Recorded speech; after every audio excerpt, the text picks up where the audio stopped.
বিশ্বজুড়ে ফিলিস্তিন ইস্যুতে উত্তেজনা যখন তুঙ্গে, ঠিক সেই সময় ইন্দোনেশিয়ার প্রেসিডেন্ট প্রাবোও সুবিয়ান্তো এক ঘোষণা দিয়েছেন। গাজায় পা রাখতে যাচ্ছে তার 20,000 সেনা।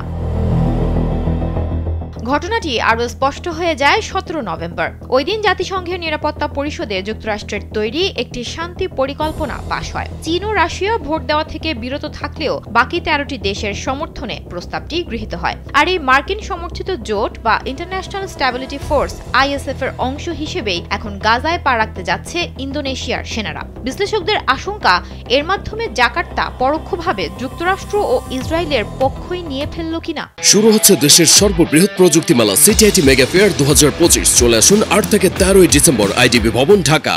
ইন্দোনেশিয়ার ডিফেন্স চিফ agus সুবিয়ান্তো নিশ্চিত করেছেন, প্রস্তুতি পুরো দমে চলছে। একজন 3 তারকা জেনারেলের নেতৃত্বে 3টি শক্তিশালী ব্যাটালিয়ন পাঠানো হবে। তাদের সঙ্গে থাকবে হেলিকপ্টার ও C-130 হারকিউলিস পরিবহন বিমান, 2টি বিশাল নৌবাহিনীর হাসপাতাল জাহাজ, স্বাস্থ্যসেবা, প্রকৌশল ও ত্রাণ সহায়তার সরঞ্জাম। তবে মূল বাহিনী নামার আগে পরিস্থিতি বুঝতে একটি রিকনেসেন্স বা অগ্রবর্তী দল পাঠানো হবে গাজার মাটিতে।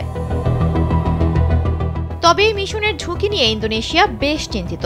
জাতিসংঘের প্রস্তাবে বলা হয়েছে, এ বাহিনী ফিলিস্তিনের স্বাধীনতা গোষ্ঠী সহ অন্যান্য সশস্ত্র গোষ্ঠীকে স্থায়ীভাবে নিরস্ত্রীকরণ করবে। যুক্তরাষ্ট্রে ইন্দোনেশিয়ার সাবেক রাষ্ট্রদূত ডিনো পাত্তি দাজাল সোজা সাপটা সতর্ক করেছেন, ইন্দোনেশিয়ার সেনারা যেন কোনোভাবেই ফিলিস্তিনের স্বাধীনতাকামী গোষ্ঠীকে নিরস্ত্রীকরণ করতে না যায়। একই সুর ইন্দোনেশিয়ান উলেমা কাউন্সিলের কণ্ঠেও। তাদের আশঙ্কা, যে ফিলিস্তিনকে ইন্দোনেশিয়া আজীবন সমর্থন দিয়ে এসেছে, এবার সেই ফিলিস্তিনি অর্থাৎ তাদের স্বাধীনতাকামী গোষ্ঠীর বিপক্ষেই হয়তো অস্ত্র ধরতে হবে তাদের সেনাদের। ওদিকে ফিলিস্তিনের স্বাধীনতাকামী গোষ্ঠী ইতিমধ্যেই সাফ জানিয়ে দিয়েছে, যারা তাদের অস্ত্র কাটতে আসবে তাদের তারা শত্রু হিসেবেই গণ্য করবে।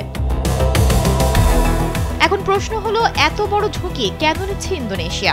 আন্তর্জাতিক সম্পর্কের বিশ্লেষকরা বলছেন, এর পেছনে আছে ভূ রাজনীতির প্রেক্ষাপট। তাদের মতে, এ পদক্ষেপের মাধ্যমে জাকার্তা ওয়াশিংটনের গুড বুকে নাম লেখাতে চায়। বিনিময়ে হয়তো যুক্তরাষ্ট্রের সাথে শুল্ক চুক্তি বা বিশেষ বাণিজ্যিক সুবিধা আদায় করে নেবে তারা। সুমনা মোস্তফা, কালবেলা।